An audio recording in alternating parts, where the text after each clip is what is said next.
എല്ലാ വിദ്യാർത്ഥികൾക്കും പുതിയൊരു വീഡിയോയിലേക്ക് സ്വാഗതം. ഈ വർഷത്തെ +2, +1 പരീക്ഷകൾ നടന്നുകൊണ്ടിരിക്കുകയാണ്.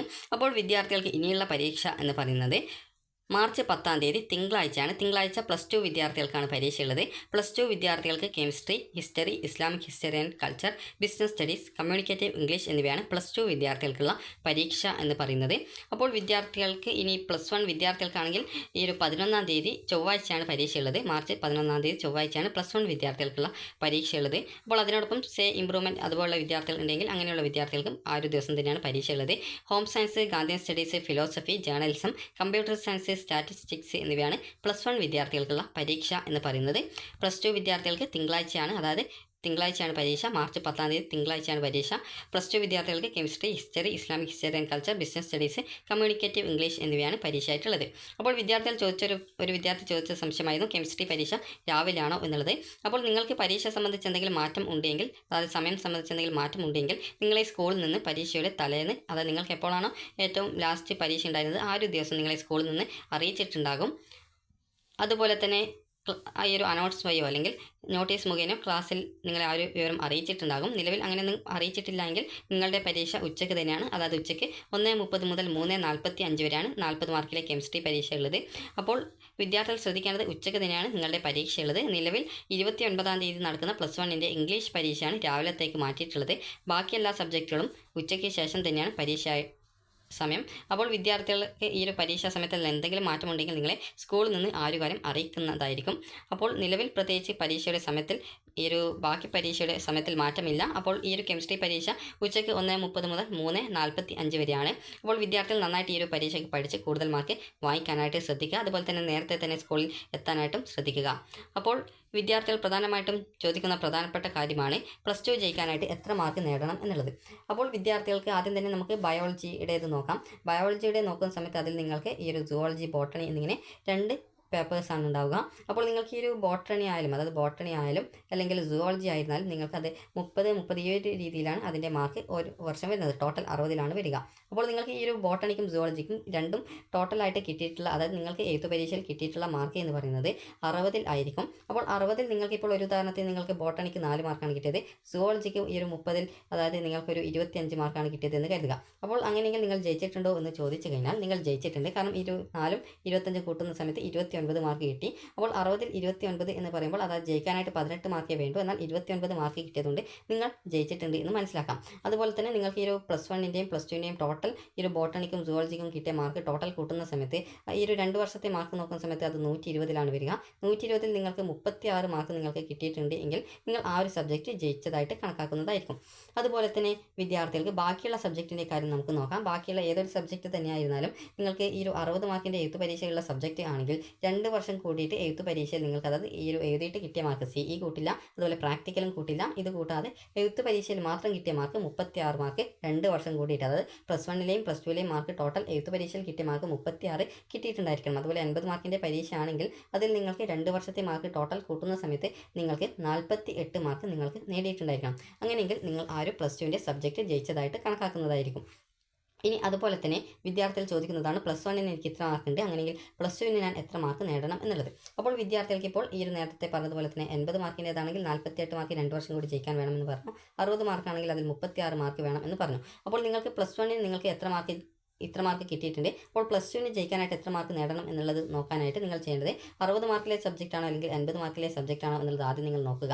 ഇപ്പോൾ 60 മാർക്കിൻ്റെ സബ്ജക്റ്റ് ആണെങ്കിൽ നിങ്ങൾക്ക് 36 നിന്നും +1ന് എത്ര മാർക്ക് നിങ്ങൾക്ക് കിട്ടിയിട്ടുണ്ട്, +1ന് എത്ര മാർക്ക് നിങ്ങൾക്ക് കിട്ടിയിട്ടുണ്ട് ആ ഒരു മാർക്കിനെ 36 നിന്ന് കുറക്കുക. ഇനി 80 മാർക്കിൻ്റെ സബ്ജക്റ്റ് ആണെങ്കിൽ 48-ൽ നിന്നും +1ന് ലഭിച്ച, അതായത് 48 മാർക്കിൽ നിന്നും +1ന് കിട്ടിയ ആ ഒരു മാർക്കിനെ കുറക്കുക. കുറച്ച് കഴിയുമ്പോൾ നിങ്ങൾക്ക് എത്രയാണോ കിട്ടുന്നത് അതാണ് നിങ്ങൾ ഈ ഒരു പരീക്ഷയിൽ നേടേണ്ട ആ ഒരു മാർക്ക് എന്ന് പറയുന്നത്. അതുപോലെ നിങ്ങൾ ഇപ്പോൾ ഈ ഒരു നീറ്റ്, അതുപോലെ കീം, അതുപോലെ JEE എന്നിങ്ങനെയൊക്കെയുള്ള വിവിധ മത്സര പരീക്ഷകൾ എഴുതാനായിട്ടിരിക്കുന്ന വിദ്യാർത്ഥികൾ ആണെങ്കിൽ നിങ്ങൾ ഇതൊന്നും പരിഗണിക്കാതെ തന്നെ കൂടുതൽ മാർക്ക് വാങ്ങിക്കാനായിട്ട് ശ്രദ്ധിക്കുക. അതായത് നിങ്ങൾക്കിപ്പോൾ 36-ന് കുറച്ചിട്ട് +1ന് ലഭിച്ച ആ ഒരു മാർക്ക് കുറച്ച് നിങ്ങൾക്ക് എത്ര മാർക്കാണോ കിട്ടുന്നത് ആ ഒരു മാർക്കിനേക്കാൾ കൂടുതൽ മാർക്ക് നിങ്ങൾ നേടാനായിട്ട് ശ്രദ്ധിക്കുക. കാരണം ആ ഒരു മത്സര പരീക്ഷകൾക്കൊക്കെ +2ൻ്റെ സ്കോറാണ് പരിഗണിക്കുന്നത്. അപ്പോൾ അങ്ങനെ നിങ്ങൾക്ക് അഡ്മിഷൻ്റെ ആ ഒരു റാങ്ക് ലിസ്റ്റിലൊക്കെ പെട്ടെന്ന് കൂടുതൽ സ്ഥാനത്തേക്ക് എത്തണം എന്നുണ്ടെങ്കിൽ നിങ്ങൾ കുറച്ച് കൂടുതൽ മാർക്ക് വാങ്ങാനായിട്ട് പ്രത്യേകം ശ്രദ്ധിക്കേണ്ടതാണ്. ഇനി വിദ്യാർത്ഥികൾ ചോദിക്കുന്ന പ്രധാനപ്പെട്ട ഒരു സംശയമാണ് വിദ്യാർത്ഥികൾക്ക് ഈ ഒരു 80 മാർക്കിൽ 48 മാർക്ക്, അതുപോലെ 60 മാർക്കിൽ 36 മാർക്ക് നിങ്ങൾക്ക് +1 കിട്ടിയിട്ടുണ്ട്. അതായത് +1 ഡബിൾ പാസ് മാർക്ക് കിട്ടിയിട്ടുണ്ട്. എന്നാൽ +2 നിങ്ങൾക്ക് മതിയായ മാർക്ക് കിട്ടിയിട്ടില്ല. ഒരു ഉദാഹരണം പറയുകയാണെങ്കിൽ നിങ്ങൾക്കിപ്പോൾ +1 നിങ്ങൾക്ക് 80 മാർക്കിൻ്റെ സബ്ജക്റ്റ് ആണെങ്കിൽ അതിൽ നിങ്ങൾക്ക് 48 മാർക്ക് +1 കിട്ടിയിട്ടുണ്ട്. അതുപോലെ തന്നെ ഈ ഒരു 60 മാർക്കിൻ്റെ സബ്ജക്റ്റ് ആണെങ്കിൽ അതിൽ നിങ്ങൾക്കൊരു 40 മാർക്ക് കിട്ടിയിട്ടുണ്ട്. അപ്പോൾ അങ്ങനെയെങ്കിൽ നിങ്ങൾക്ക് ഈ ഒരു +2 പരീക്ഷയിൽ, അതായത് +2ൻ്റെ പരീക്ഷയിൽ നിങ്ങൾക്ക് ലഭിച്ച മാർക്ക് എന്ന് പറയുന്നത് ഒരു 10 മാർക്കേ +1 ഇതിന് 80 കിട്ടിയിട്ടുള്ളൂ. 60 അതിൽ നിങ്ങൾക്കൊരു 2 മാർക്കേ കിട്ടിയിട്ടുള്ളൂ എന്ന് കരുതുക. അപ്പോൾ ഇങ്ങനെയെങ്കിൽ ആ ഒരു വിദ്യാർത്ഥി ജയിക്കുമോ എന്നുള്ളത് വിദ്യാർത്ഥികൾ ചോദിക്കുന്ന പ്രധാനപ്പെട്ട സംശയമാണ്.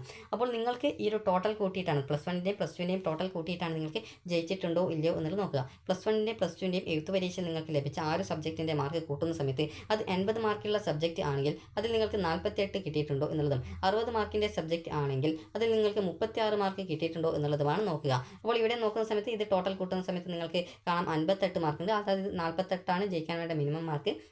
എന്നാൽ 58 കിട്ടിയതുകൊണ്ട് അത് ജയിക്കും. അതുപോലെ തന്നെ 60 മാർക്കിൻ്റെ സബ്ജക്റ്റ് ആണെങ്കിൽ 36 മാർക്കേ ജയിക്കാൻ വേണ്ടൂ. എന്നാൽ നിങ്ങൾക്ക് ഇവിടെ നോക്കുന്ന സമയത്ത് 40ഉം 42 മാർക്ക്, 36 മാർക്കിനേക്കാൾ 42 മാർക്ക് കൂടുതലാണ്. അപ്പോൾ അത് ഡബിൾ പാസിലും കൂടുതൽ മാർക്ക് കിട്ടിയത് കൊണ്ട് തന്നെ ആ ഒരു വിദ്യാർത്ഥികൾ ഈ ഒരു +2 പരീക്ഷ ജയിക്കുന്നതാണ്. എന്നാൽ നിങ്ങൾ ശ്രദ്ധിക്കേണ്ടത് നേരത്തെ പറഞ്ഞതുപോലെ നീറ്റോ കീമോ ഒക്കെ എഴുതുന്ന വിദ്യാർത്ഥികൾ ആണ്. നീറ്റ് പരീക്ഷ, അതുപോലെ കീമിൻ്റേത്, എഞ്ചിനീയറിംഗ്, ഫാർമസി ഇവയൊക്കെ വരുന്നുണ്ട്. അപ്പോൾ അതുകൊണ്ട് തന്നെ നിങ്ങൾക്ക് ഈ ഒരു പരീക്ഷയിൽ നിങ്ങൾക്ക് കൂടുതൽ എത്രത്തോളം മാർക്ക് നേടാൻ പറ്റുമോ അത്രത്തോളം മാർക്ക് നേടാനായിട്ട് ശ്രദ്ധിക്കുക.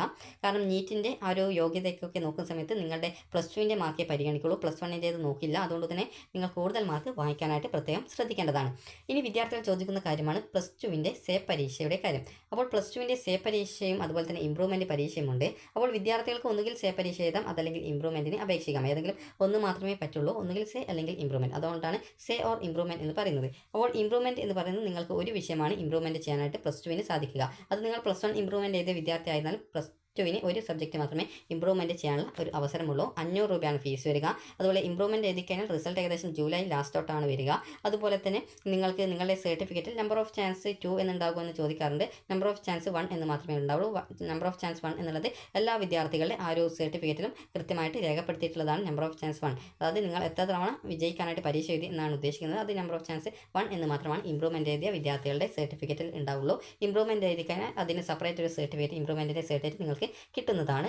അതുപോലെ തന്നെ വിദ്യാർത്ഥികൾക്ക് സേ പരീക്ഷയുടെ കാര്യം നോക്കാം. സേ പരീക്ഷയാണെങ്കിൽ വിദ്യാർത്ഥികൾക്ക് ഈ ഒരു എത്ര വിഷയമാണോ +2ന് ശേഷം നിങ്ങൾ തോറ്റിട്ടുള്ളത്, +1 +2 കൂട്ടിയിട്ട് നിങ്ങൾക്ക് 80 മാർക്കിൻ്റെതിൽ 48 അല്ലെങ്കിൽ നിങ്ങൾക്ക് 60 മാർക്കിൻ്റെ സബ്ജക്റ്റിൽ 2 വർഷം കൂട്ടുന്ന സമയത്ത് 36 മാർക്കോ കിട്ടിയിട്ടില്ല, ഇത് പരീക്ഷയിൽ കിട്ടിയിട്ടില്ല എങ്കിൽ നിങ്ങൾക്ക് ഈ ഒരു എത്ര വിഷയമാണോ നിങ്ങൾ തോറ്റിട്ടുള്ളത് അത്രയും വിഷയം രജിസ്ട്രേഷൻ ചെയ്യാം. അതായത് 6 വിഷയം നിങ്ങൾക്ക് സേ പരീക്ഷ എഴുതണമെങ്കിൽ 6 സബ്ജക്റ്റും സേ പരീക്ഷയ്ക്ക് രജിസ്ട്രേഷൻ ചെയ്യാൻ സാധിക്കുന്നതാണ്.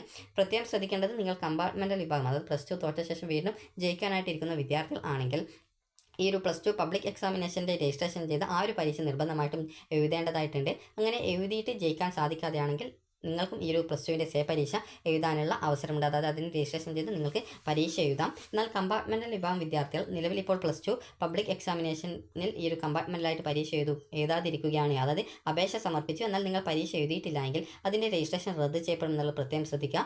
അതുകൊണ്ട് തന്നെ നിങ്ങൾ കമ്പാർട്ട്മെൻറ്റൽ വിഭാഗത്തിൽ ഏതെങ്കിലും സബ്ജക്റ്റ് ഇപ്പോൾ രജിസ്ട്രേഷൻ ചെയ്തിട്ടുണ്ടെങ്കിൽ നിങ്ങൾ ഒന്നുകിൽ അതിൻ്റെ +1ലെയോ അല്ലെങ്കിൽ +2ലെയോ ഏത് വർഷത്തേതായിരുന്നാലും നിങ്ങൾ പരീക്ഷ ഏതെങ്കിലും ഒരു വർഷത്തെ പരീക്ഷ നിങ്ങൾ നിർബന്ധമായിട്ടും എഴുതേണ്ടതായിട്ടുണ്ട്. അങ്ങനെ എഴുതിയിട്ടില്ലെങ്കിൽ നിങ്ങളുടെ രജിസ്ട്രേഷൻ ആ ഒരു സബ്ജക്റ്റിൻ്റെ മാത്രം റദ്ദ് ചെയ്യപ്പെടുകയും പിന്നീട് സേ പരീക്ഷയ്ക്ക് എഴുതാനായിട്ട് ബുദ്ധിമുട്ട് വരികയും ചെയ്യും. അപ്പോൾ അതുകൊണ്ട് തന്നെ നിങ്ങൾ ആ ഒരു പരീക്ഷ എഴുതാനായിട്ട് ശ്രദ്ധിക്കുക.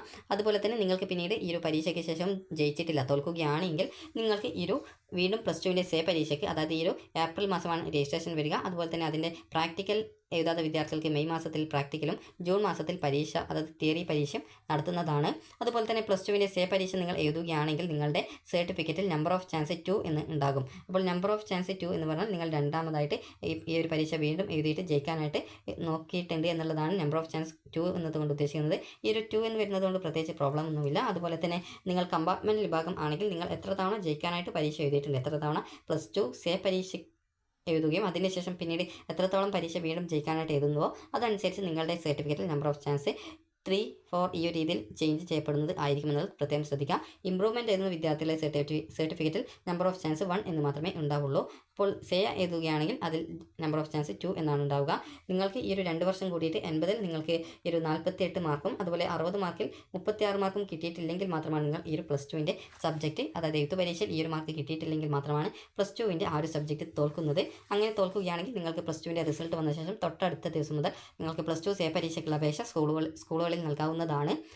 അപ്പോൾ വിദ്യാർത്ഥികൾ ശ്രദ്ധിക്കേണ്ട കാര്യം എന്ന് പറയുന്നത് നിലവിൽ നിങ്ങൾ നന്നായിട്ട് പഠിക്കാനായിട്ട് ശ്രദ്ധിക്കുക, അതുപോലെ കൂടുതൽ മാർക്ക് നേടാനായിട്ട് ശ്രദ്ധിക്കുക. അല്ലാതെ ജസ്റ്റ് കുറച്ച് മാർക്ക് വാങ്ങിക്കുക എന്നുള്ളതാവരുത് നിങ്ങളുടെ ലക്ഷ്യം. നിങ്ങളെക്കൊണ്ട് പറ്റുന്ന രീതിയിൽ മാക്സിമം മാർക്ക് വാങ്ങിക്കാനായിട്ട് പ്രത്യേകം ശ്രദ്ധിക്കുക. അതുപോലെ തന്നെ ടെൻഷനൊന്നും അടിക്കേണ്ടതില്ല. സാധാരണ ഒരു പരീക്ഷയാണ്. അപ്പോൾ അതുകൊണ്ട് തന്നെ നിങ്ങൾക്ക് ചിലപ്പോൾ നിങ്ങൾക്കതിൽ കൂടുതൽ മാർക്ക് കിട്ടാം, അല്ലെങ്കിൽ ജയിക്കാതിരിക്കാം. അപ്പോൾ അതുകൊണ്ട് തന്നെ നിങ്ങളെക്കൊണ്ട് പറ്റുന്ന രീതിയിൽ നിങ്ങൾ ജയിക്കാനായിട്ട് ശ്രമിക്കുക. അപ്പോൾ എല്ലാ വിദ്യാർത്ഥികൾക്കും ഈ ഒരു വീഡിയോ ഉപകാരപ്രദമായിട്ട് ഉണ്ടെന്ന് കരുതുന്നു. അപ്പോൾ എല്ലാ വിദ്യാർത്ഥികളും നന്നായിട്ട് പഠിക്കുക, അതുപോലെ നല്ല മാർക്ക് സ്കോർ ചെയ്യുക. അപ്പോൾ വിദ്യാർത്ഥികൾക്ക് ഈ ഒരു വീഡിയോ ഉപകാരപ്രദമായിട്ടുണ്ടെങ്കിൽ ലൈക്ക് ചെയ്യുക, ഷെയർ ചെയ്യുക. Thank you for watching.